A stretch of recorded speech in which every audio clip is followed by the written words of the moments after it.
Hey guys, welcome back to Sports with Mono and Mono. It's our first show in the new year. Rob, Happy New Year and Happy New Year to our Sports with Mono and Mono community. We thank you for your loyal support, and this is going to be a big year for us. So, Happy New Happy Year New to Year. all.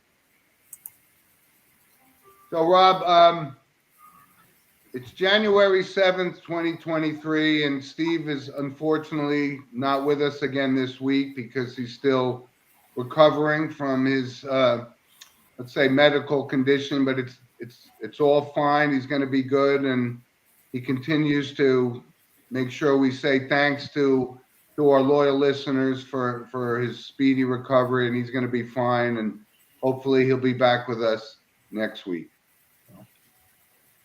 So, Rob, our monologue this week is, as of always, is sponsored by Coriano Trucking of Summer Hill, New York, and we continuously thank them for their support. And now it's 2023, and they'll support us again for the rest of the year.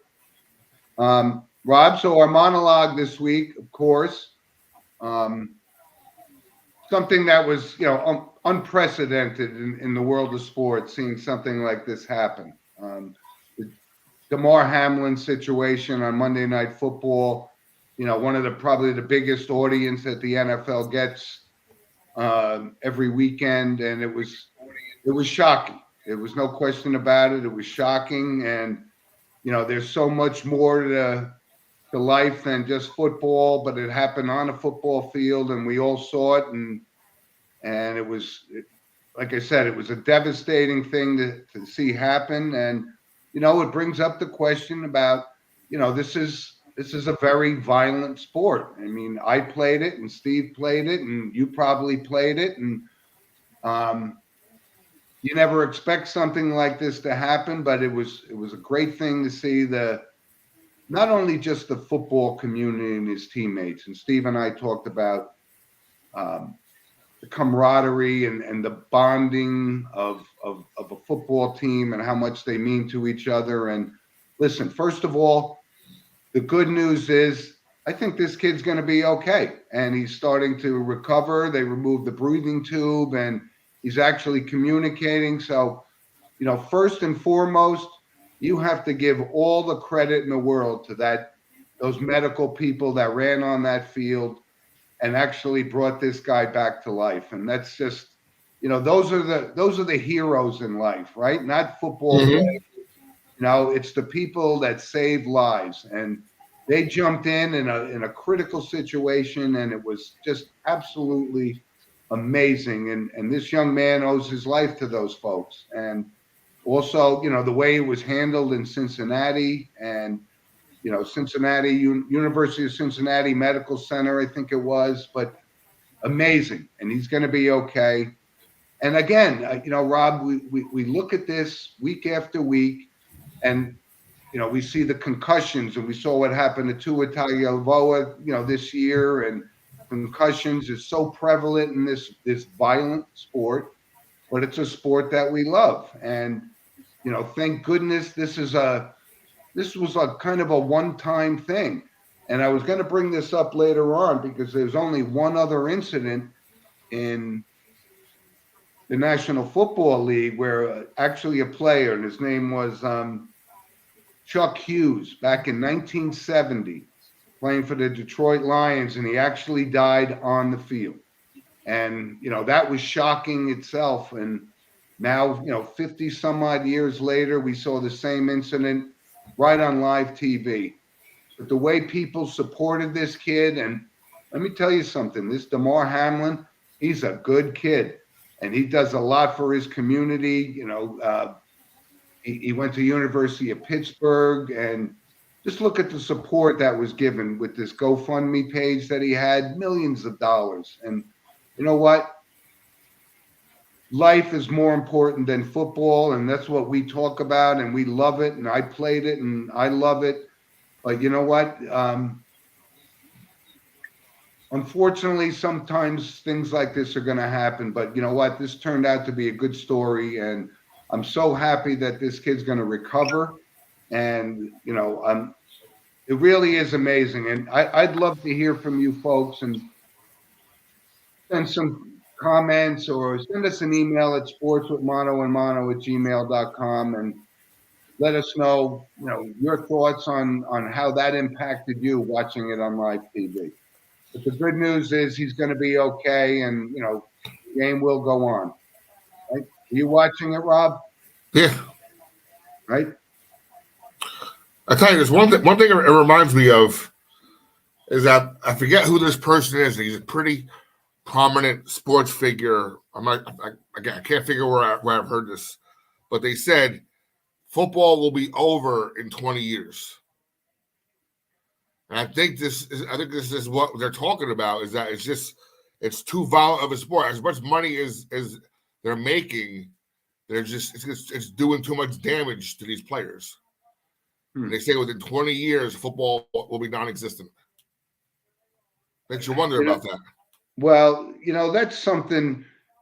It's not just football. I mean, sports itself is a violent game. It's competition against some of the most well-conditioned athletes in the world of their particular sports. And we talked about Pele, and I watched that Facebook 10-minute video of the violent nature of soccer back when he played.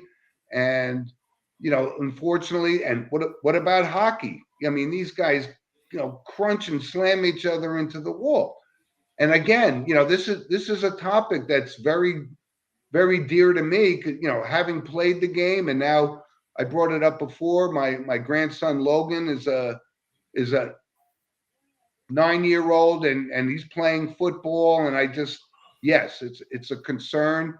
But you know what? Overall, when you look at it, it's like getting struck by lightning. I mean, it doesn't happen that often, and it's a risk that you have to consider. But overall, the percentages, it's people just die in restaurants and have a heart attack too. And I'm not minimizing it, and it's a sport, but I just don't see that sport going away in 20 years. So I don't know where that theory came from.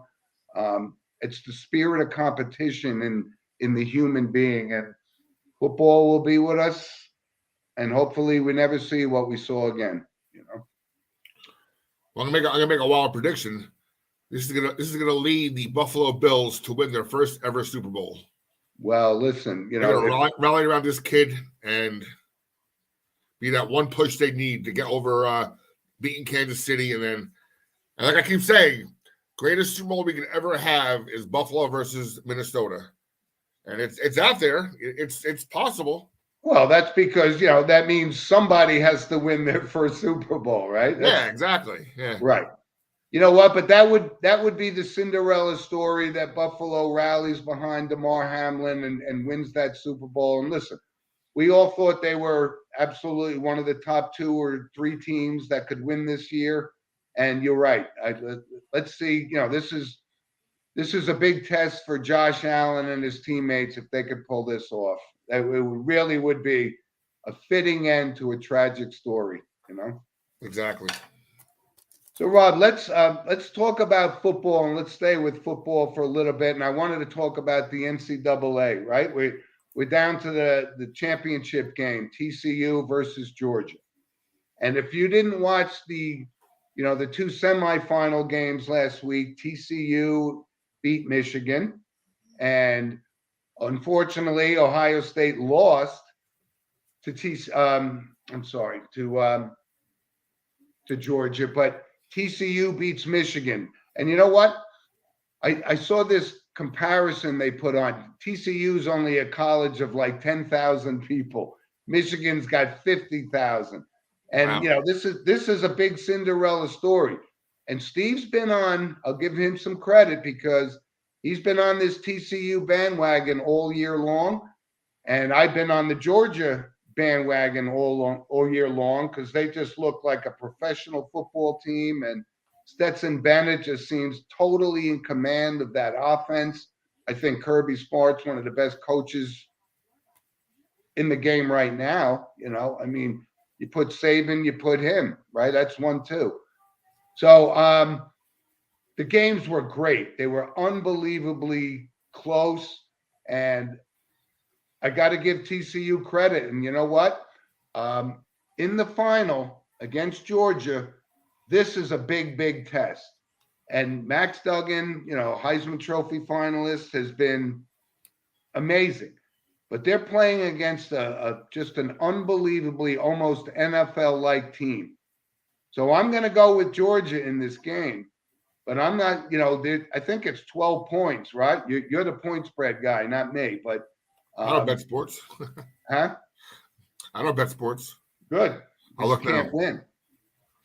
But I want your thoughts on the game because I'm going to think Georgia's going to win this, but it's not going to be a blowout. So TCU has got a lot of momentum going on, and that wide receiver. Listen, we'll be talking about the draft soon enough. But this kid Quentin Johnson, he reminded me of was it Calvin Williams, right? That big, strong guy, and he showed up, played a great game.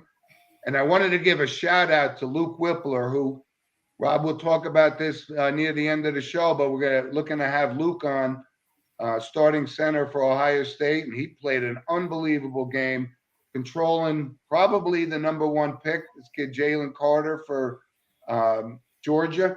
What a great game he played. But this is what football is all about in college football, and now we're down to the final two, and I'm going to take Georgia, but I'm thinking TCU is going to hang in there. What are your thoughts? Unfortunately, I missed both games last week because it was New Year's Eve and I was busy. So I missed both of them. But, from what I understand, they were great games. And look at the scores, they both came down to the wire. They're unbelievable games. Unbelievable. So if you were sitting home on New Year's Eve with a couple drinks, that was the perfect thing to do was watch football last week. Good. But I'm always for the the underdog, so I'll be rooting for TCU pretty hard. Yeah, it would be really a great story. And Steve's been, like I said, he's been touting Sonny Dykes for a long time, and now he's got them in a position to win a national championship, which would be unbelievable. But I can't wait to that. The game's Monday night and prime time. Hopefully there are no incidents and stuff, but there was something funny that apparently they're not allowing tailgating at the national championship game, which seems almost anti-American, to be honest with you. I'm not sure what that's all about, but looking forward to that game, and we're going to talk about it next week, and hopefully we have Luke on to talk about it. The guy was literally on the field playing in, some of the biggest college football games there are. But Rob, a couple other quick things I wanted to bring up in NCAA football, because this is, we saw Michigan lose again. Jim Harbaugh is now 0-7 in his last bowl games, which is hard to believe. But now there's a big stigma. There's some recruiting violations and all kinds of the NCAA sanctions that they're facing. So you know what that means, Rob? That means he's packing his bags and he's going to the NFL. He's running. And I don't know where he's going to end up. It's either going to be Carolina or Denver, which I think Denver may be a fit for him that makes sense, but he's going to leave all that dirty laundry in the background when he leaves, but he's leaving. And 0-7, listen, the Michigan faithful must be saying to themselves, this is unacceptable anyway. He did get him to the Final Four, but you know what? He's going to leave a stain before he leaves, but he's going to the NFL. And one other quick point, Robin, because it's a topic we've talked about almost every week for the past 6 months, this, the NIL thing, right? And the transfer portal in college football. You could basically go wherever you want. But this was a big thing, and this is a guy Steve and I have had our eye on for a couple of years now. This Sam Hartman from Wake Forest. He's actually just announced he's going to and transfer to Notre Dame for his final season, and that's big news because their starting quarterback Drew Pine entered the transfer portal, and he's leaving. And Buckner, I'm not sure what his status is. He says he's coming back to play. for Notre Dame and compete for that job, but they're not bringing Sam Hartman to Notre Dame to sit on the bench. You can rest assured of that. And this guy's going to be a future NFL quarterback too. Well, Buckner's got a bit of a predicament because if he stays the year and waits 1 year for Hartman to do his thing, yeah, who's right behind him? C.J. Carr, 5-star quarterback, grandson of Lloyd Carr of Michigan fame. Okay. And that's the kind of guy C.J. Carr looks like who would start right away. So we'll see what Buckner. I mean, that's why it's sad, and I guess it's sad and it's good, right? Because it's sad that you don't really have these 4-year players anymore because they get 2 years, they bowl, they do this, they bowl. But hey, but you know what? I think Drew Pine ended up in Arizona State. He did, and I'm sure Buckner will he'll get a chance. I mean, he led us to a victory in the bowl game. Right. And listen, Notre Dame bounced back. You know, they 9-4 season after a 3-3 start was pretty good in the Marcus Freeman era. And what I'm reading is Sam Hartman is going to lead us. He's that quarterback you need to get into the Big Four. So we'll see. Yeah, it's been a while since Notre Dame's been, kind of knocking on the door of a national championship, and then the whole Brian Kelly thing and everything. But anyway, so let's move on to the professional ranks of the National Football League. And you have a nice little hat on today. That's a little surprising from a Pittsburgh Steelers fan. I still like both teams. I mean, I get crap for it, but All right, Rob. So let's talk where we are. And again, there's this uncertainty, and I don't understand the backstory of how they're going to figure this out because they're not going to play the Bills-Bengals game over again. So there's some things with coin flips about, how they figure out who's going to play where, and discussions about playing the championship game at some neutral site, which, if you're the Kansas City Chiefs, you're going, wait a minute, we're leading the AFC here, and, we're going to lose a coin flip and have to play this game on the road. It's something that's going to be discussed. And, Roger Goodell and his $48 million salary has got something to figure out because, the business side of the NFL is what Roger Goodell is all about, So let's see how that plays out. Do you know any of the backstory about, how this is supposed to work based on winning percentage or something like that? They should have gone with their other idea was to add an 8th team in each conference to kind of even it out a little bit. That way, 2 teams would have had a bye, which would have helped out because, it's unfair for Buffalo because, hey, were they guaranteed to beat the Bengals? No. Are they guaranteed to beat the Patriots this weekend? Probably, but that's another story. But there was no guarantee that, either team was going to lose, and Buffalo owns a tiebreaker over Kansas City. They beat them outright. Yep. And then there's in a scenario where the Bengals win their division, yet Baltimore still gets a home playoff game. I don't know. It is it's a little confusing. But anyway, that's you're right. Buffalo is going to be highly motivated, so they're going to take care of business this weekend, and we'll see how it pans out. There's a couple Saturday games today, right? Last week, week 18 of the NFL season. So one thing I haven't seen, like, where is this neutral site going to be? Have they announced the location yet? If it comes to that, not that I know of. No, could be MetLife, right? Yeah. So, Rob, let's talk about a couple of things, right? As you know, and I feel very confident in discussing the New York Giants making the playoffs. And,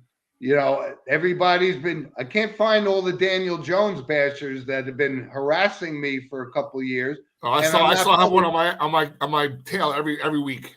Okay, but I'm not putting him in the Hall of Fame, but I'm saying what a difference a coach makes in the National Football League. And Brian Daboll's done an unbelievable job. And I'm just so happy for Daniel Jones.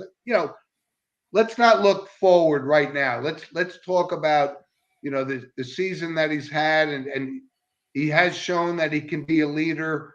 Unlike Zach Wilson and the Jets, which is a whole nother story, and I want to talk about that in a second as well.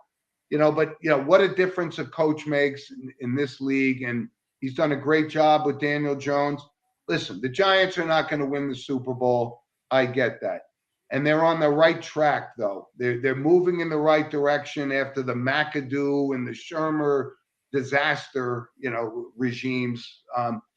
So I'm happy for him. And, I don't know, we always talk about resting players, and I don't know if they're going to do that. I don't think that's a Brian Dable characteristic. He's going to play these kids tomorrow, even if he plays Jones the first half. He wants this win, and because it's motivation going into the playoffs. I don't know who they're going to play yet, but I'll have my Daniel Jones jersey on tomorrow. I can tell you that. I'll tell you what. The only thing that really, I wish we were a little bit stronger of a team, only because this is the perfect revenge for a couple of years ago when the Eagles sat whoever it was and purposely lost the game to the Redskins, or whoever it was, so we didn't make the playoffs. It might have been Nick Foles or something. Right? Was it somebody? They purposely sat somebody.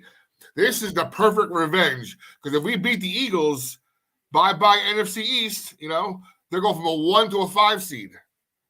But I don't think we're in a position yet to do that where, and the Cowboys still have to win, but but it's a perfect scenario where we get revenge over a couple of years ago, but they did to us, and now we can get right back to them and knock them out of the top perch. Yeah, but we'll see. You never know. Yeah, we have a lot more confidence now than we had last time. Yep, and as they say in the NFL, that's why they play the game, right? I don't think Hurts is going to play, but I wanted to talk about the Jets for a quick second because, it's so funny, and Jet fans are so fickle, and they had a right to be very optimistic when they were 7-4, and I'm saying easy. Your quarterback situation is an absolute mess. Excuse me, my little winter cough here. And I'm not sure Robert Saleh is the right guy. And Steve and I talked about this during the week. It would be a shocking and a bold move, but if the Jets really want to turn this franchise around, Sean Payton is sitting out there.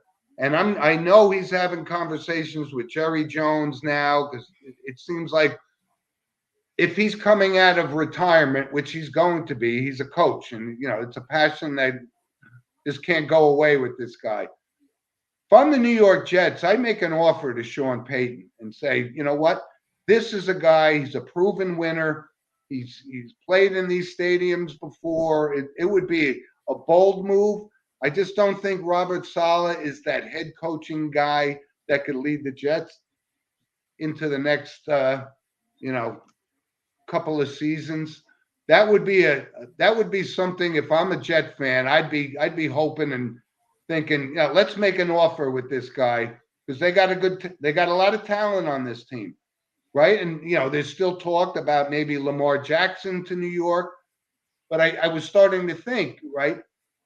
He's not that prolific passer, right? He's a running quarterback. He's a dynamic player, but you got guys like Garrett Wilson that you brought in, and he could get lost in a Lamar Jackson scenario.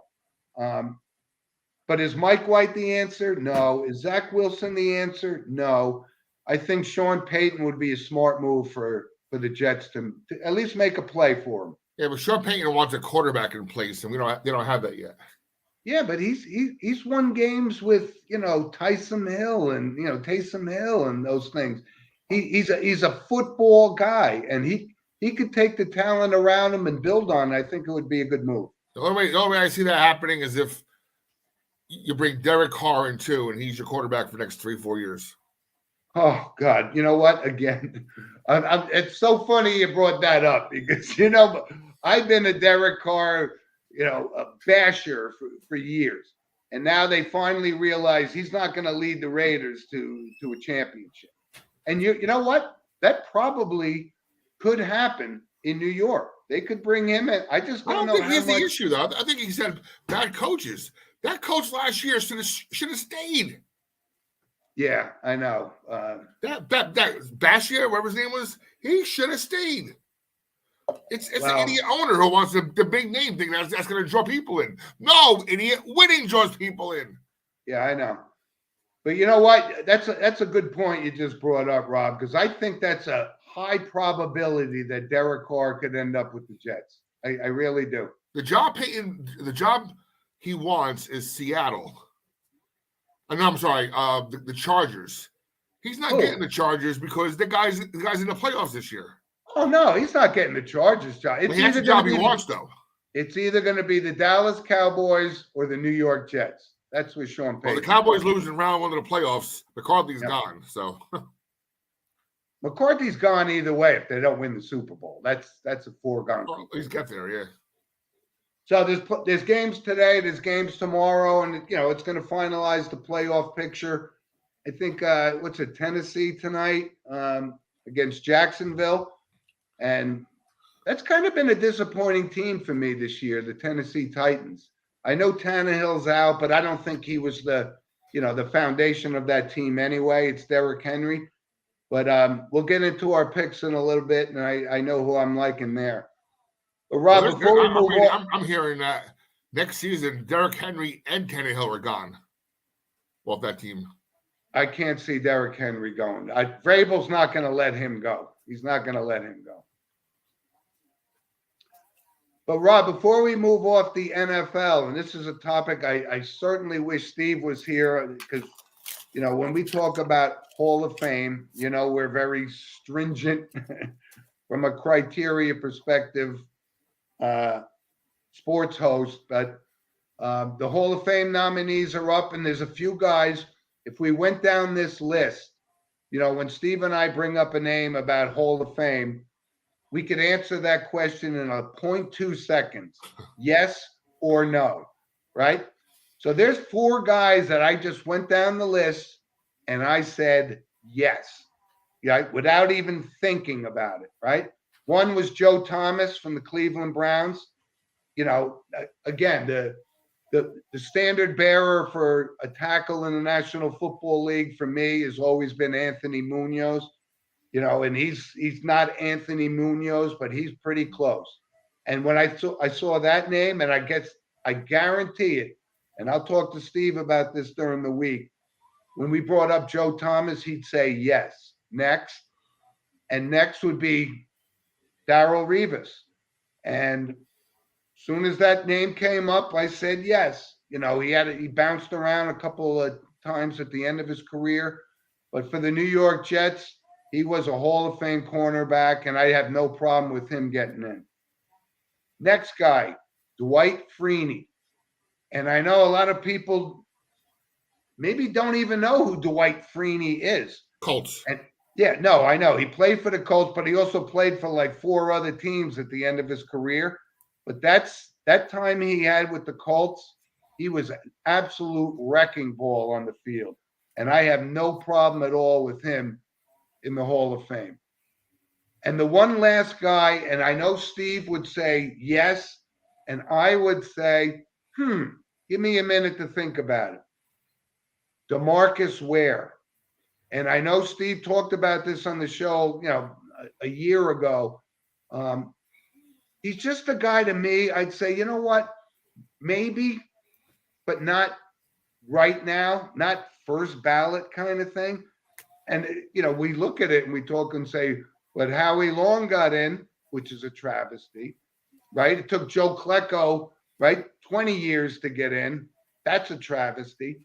So I think DeMarcus Ware, I had to scratch my head and think about that for a second. And I know Steve would have said, yes, move on. But those are my Hall of Famers. Do you disagree or with any of those? You rolled your eyes a little bit when I brought up Darrelle Revis. No, Revis gets in more on reputation than anything else. Like, the guy couldn't tackle anybody for anything. But the way he shut down receivers, that's another thing.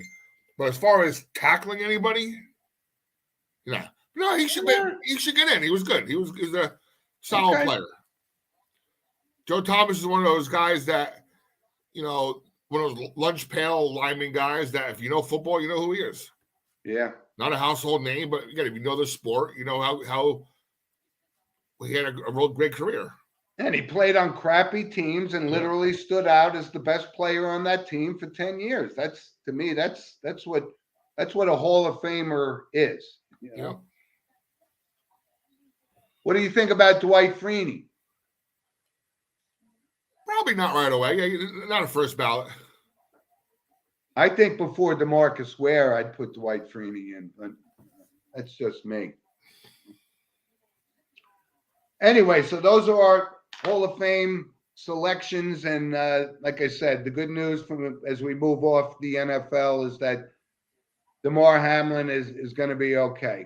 Right? So couple other things, Rob. Let's talk Major League Baseball just for a moment or two.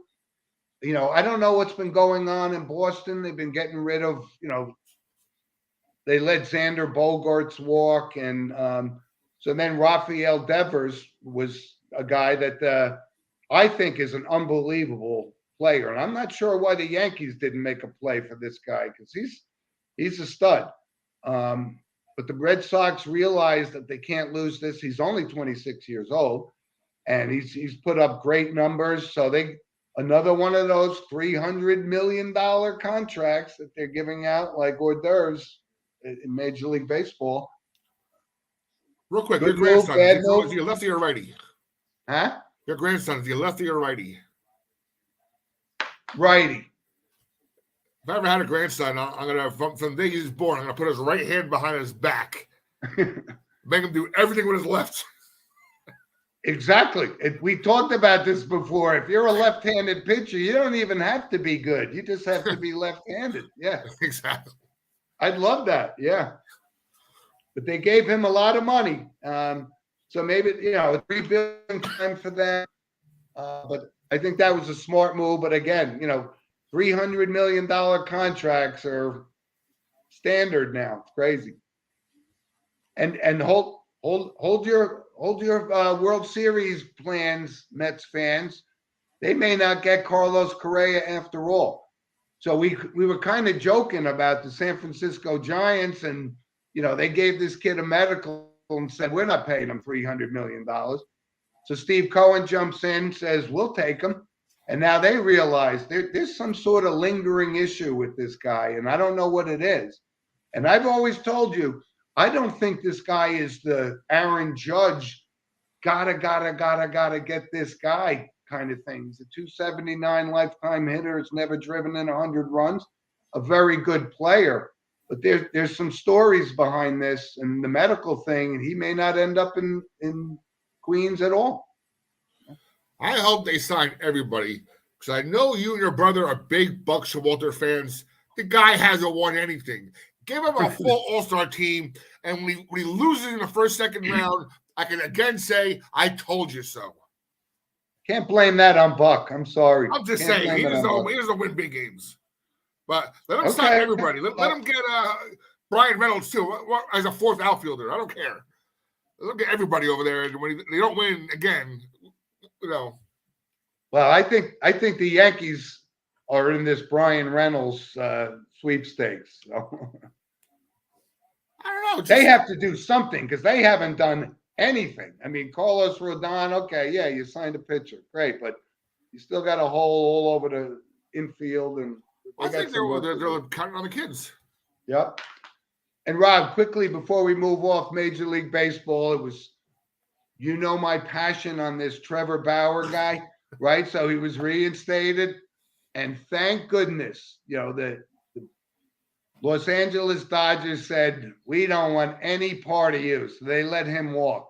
And I'm just hoping every one of the Major League Baseball teams take the same position, say, we don't want this kind of a person on our baseball team.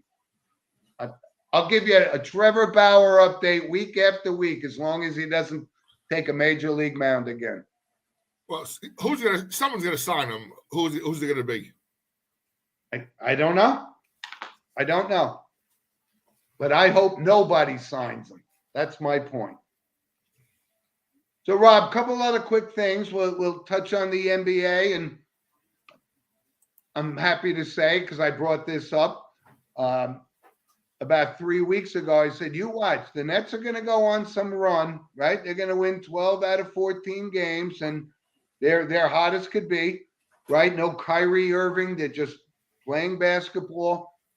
But you know what? And we talked about this, the young talent, right? Kevin Durant's still at the prime of his career and playing like it.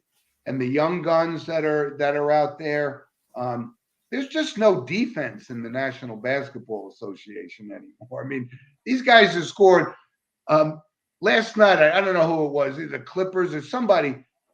The Raptors scored 51 points in the first quarter. I mean, the Hornets against the Bucks of all teams.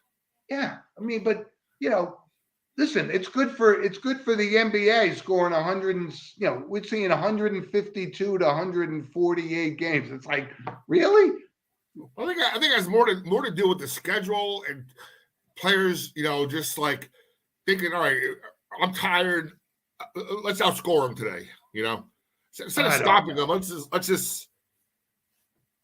I don't know. I don't find it appealing enough to sit down and watch a game from coast to coast. I'll watch the playoffs.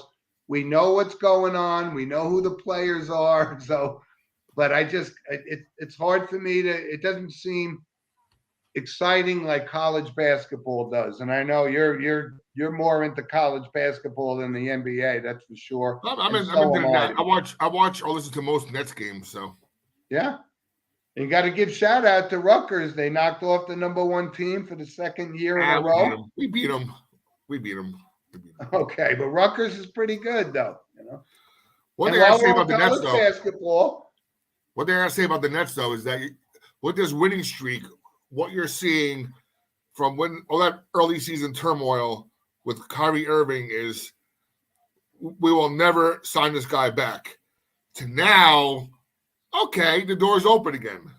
Oh, he's got a lifetime contract if he wants it. Yeah, but like the small, I heard this on the radio yesterday, and I agree wholeheartedly. You have to give this guy he can have all the max money he wants, but it's got to be 1-year contracts. You can't tie this guy up. Yeah, because he's gonna go. Let him have his $35 million a year, but in a series of 1-year contracts. Yeah. I don't know. Listen, somebody, like you said before, somebody will sign Trevor Bauer. Somebody will give Kyrie Irving a 5-year max deal. Of course. And real quick before we move on, right? The NHL, right? Listen, it's a good year to be a Rangers fan, good year to be a Devils fan, good year to be an Islanders fan. It's a good season in hockey. Rangers Devils matinee today at 1. Really should be a great game. And you know what I did notice, and I've been watching, I watched most of the Ranger games, right? The fighting has gone down substantially in the National Hockey League, which used to be, considering the 70s and the Broad Street Bullies. And there was just I don't advocate it, but I do think it's part of the game. And there was one of the great hockey fights that happened. It was Travis Frederick and Brendan Lemieux.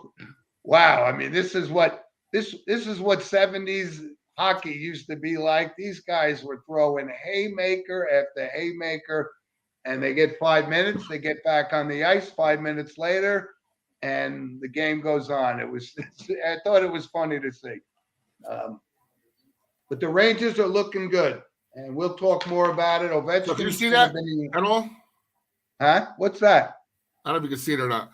So I have a new addiction where I go. I don't say addiction in a bad way, but I buy these lots of sports cards. I know you do. Right.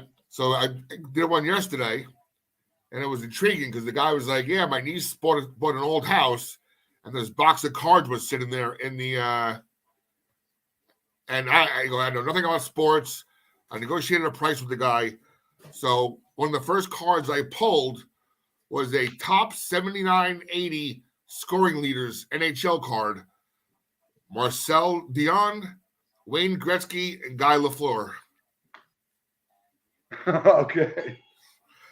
It's worth something, but that's the thrill for me is like you buy this stuff and yeah, 80% of it's crap, but there are some valuable stuff in there. I even have from yesterday. It's a 1980 Mets program, right?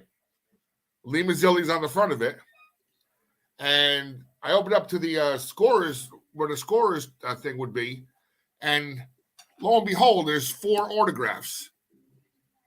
The 2 big ones, Dave Winfield and Ozzie Smith. Hall of Famers. I mean, I probably get nothing. You can't prove it's there with your signature, but I love this thing I'm doing, and you'll start seeing me making a show out of it. Okay. And eventually I want to get it where I buy something. Like yesterday, I was almost there, and live on camera, I'm gonna start pulling to see what's in the box.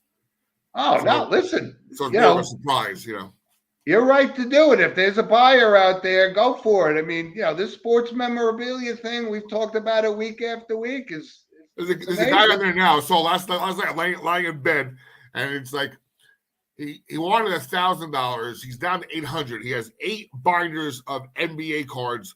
1 binder itself is all Michael Jordan. Hey, listen, there's gonna maybe not his rookie card.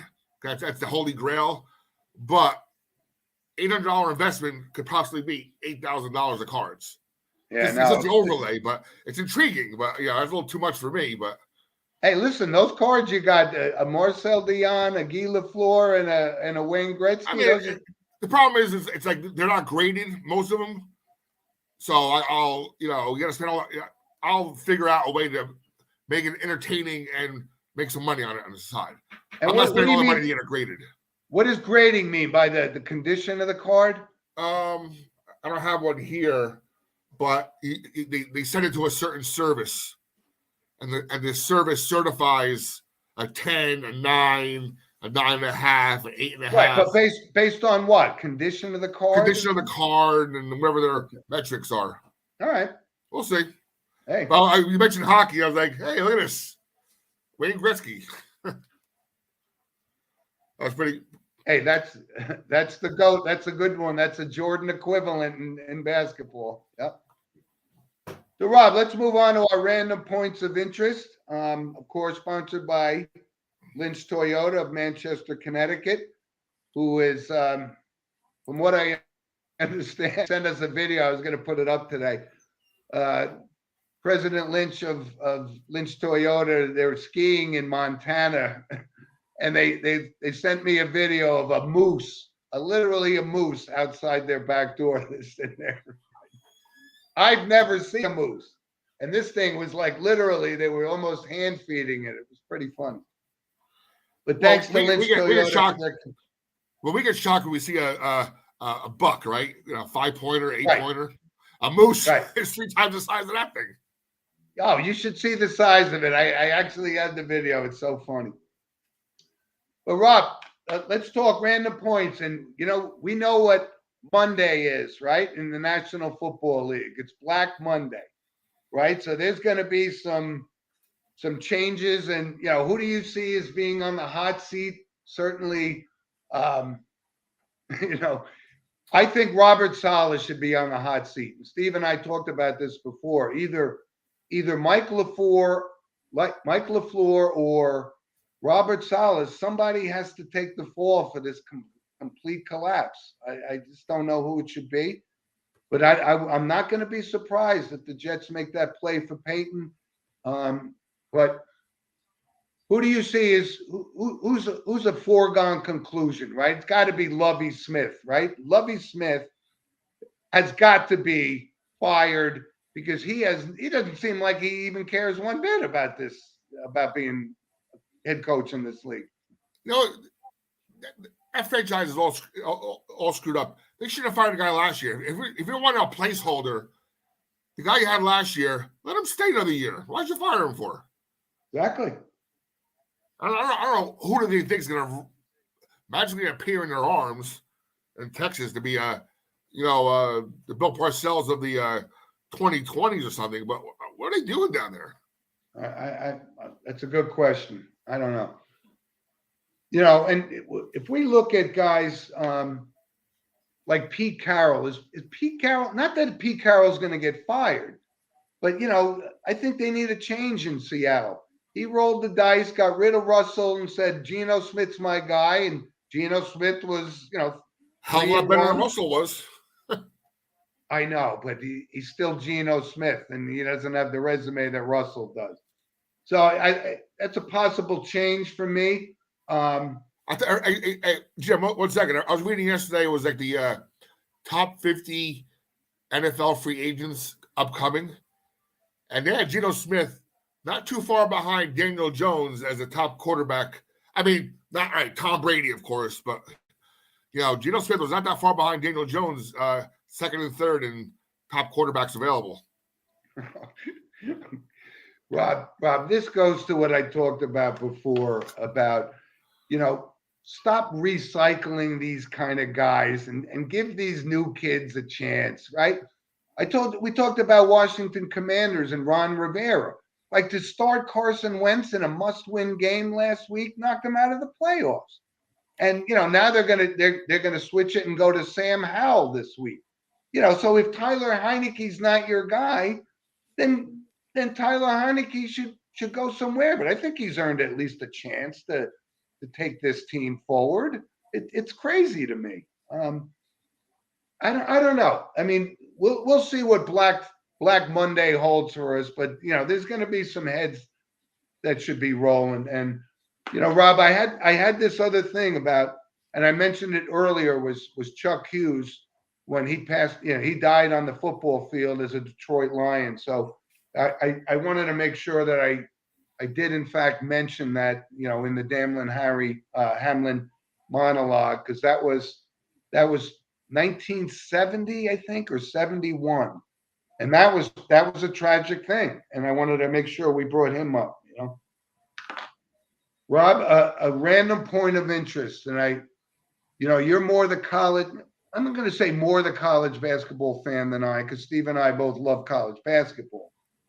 But they're thinking about expanding the March Madness to 90 teams. I mean, does that make sense to you? I mean, when it was 48, it was great. When it was 64, we said, okay, that seems a lot. 90 seems like, you're going to start getting teams that are, 11 and 19. Let me argue that point for you against you. The college bowl season, there's too many bowl games, right? There are. To the fact where they had to implement a 5-7 team can make it if half.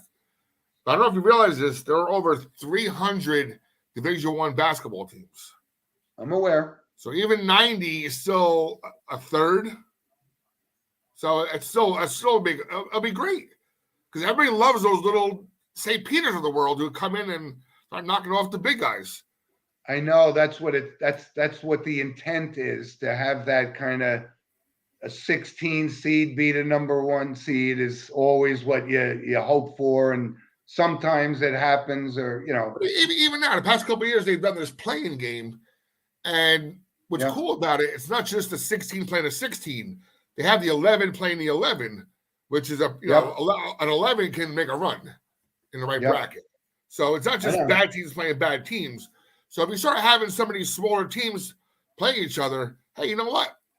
That could be a small financial windfall for some of these smaller colleges to get some money and some notoriety that no one never heard of them. Hey, the good thing is this could get my Niagara Purple Eagles in the tournament. Exactly, right? There you go. Right. So, Rob, a couple other quick things before we wrap up. This whole situation with the U.S. soccer coach, this guy Berhalter, very strange thing, right? Coming off the World Cup, and again, we never ever defend any kind of domestic incidents or something like that. But there seems to be more about it with this Reyna kid who didn't, get to play a lot in the World Cup and so forth. It's a strange thing.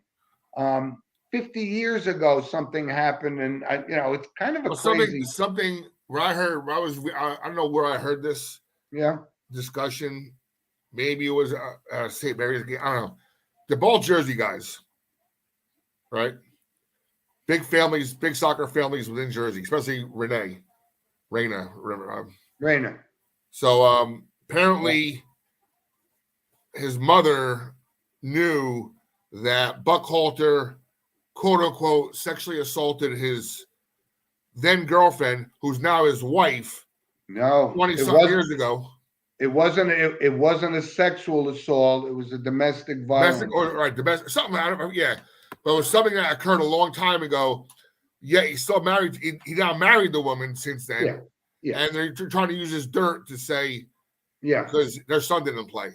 There's something in play there. Yeah. Yeah. And one other quick thing, Rob, I wanted to give a shout out to former NFL player, University of Arkansas player Peyton Willis. Hillis. Yeah, Hillis. I'm sorry. This guy is as big as a house, but he's in critical condition after. Don't know all the details, but he had to rescue his children at the ocean or something. And I wanted to make sure we gave a shout out to somebody like that. And you and I talked about this, the Joe Delaney incident last week. We talked about it. So I hope he recovers. And, that's what a father does for his kids. And, football player or not, this is somebody that we wanted to recognize, and we wish all the best to Peyton Hillis. Yep. Real quick. So that's the issue. One of the issues with Hamlin from Buffalo is that this guy may never play a down of football again, and he has not earned anywhere close to be earning a pension or anything. You know what I mean? Mm. So what's the NFL going to do in that situation? At least Peyton Hillis, had a decent little, wasn't a long career. Sure. But he had a couple big, he was relevant for a couple seasons. Yep. And he probably played long enough to get his pension. Now, Hamlin hasn't yet. Now, what do they do in that situation? He may need long-term care. They don't offer that. So it's something to keep an eye on going forward with this kid.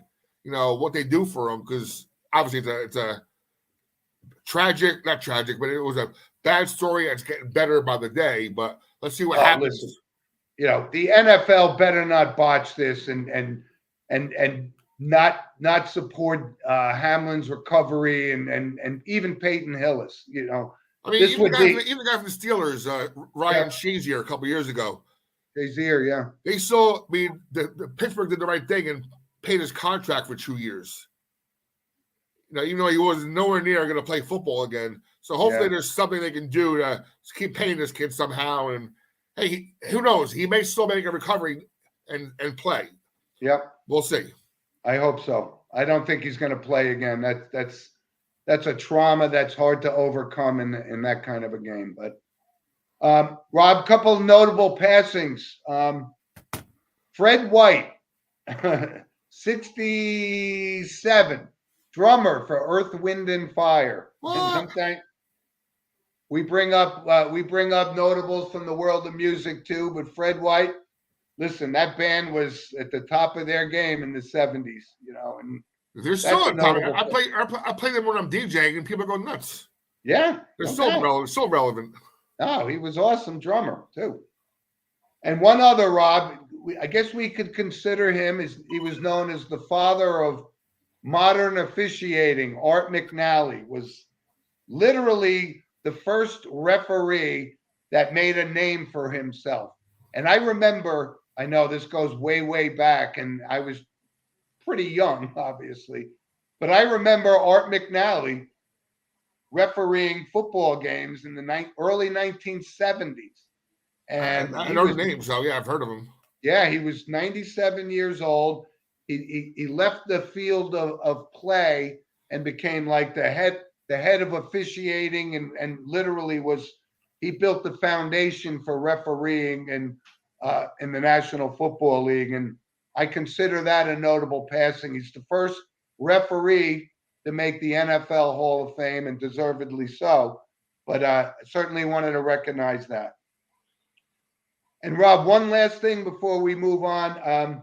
I wanted to give a shout out because one of our loyal listeners, Jim Walsh, has been with us since day one, and I haven't heard from Jim, and I'm glad that he's back and sent us an email at sportswithmono@gmail.com today, and he sends a good job to you and I for carrying on while Steve's been on the physically unable to perform list.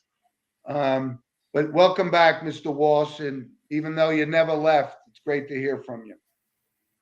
So, Rob, again, like I said, it's been a great week, and I appreciate you stepping in for Steve, and a nice hat you got going today. And we'll be back with you guys next week, and hopefully we'll have our first guest, and it should be exciting. I'm looking forward to it. And again, shout out to all of our loyal listeners, and thanks for the support, and we'll catch up to you guys next week. Hey, Jim, real quick before we go, high school basketball. Your hometown Ramapo, big win this week. Don Bosco beat St. Joe's last night handedly. And then I got a big game on Monday. I got Saddle River Day visiting my St. Mary Gales. That's going to be a huge game. So looking forward to it. Okay, good plug there. St. Joe's Bergen Catholic, January 31st in Montville. Oh, boy. All right, guys. Have a good Thanks, day. Rob. We'll see you guys next week.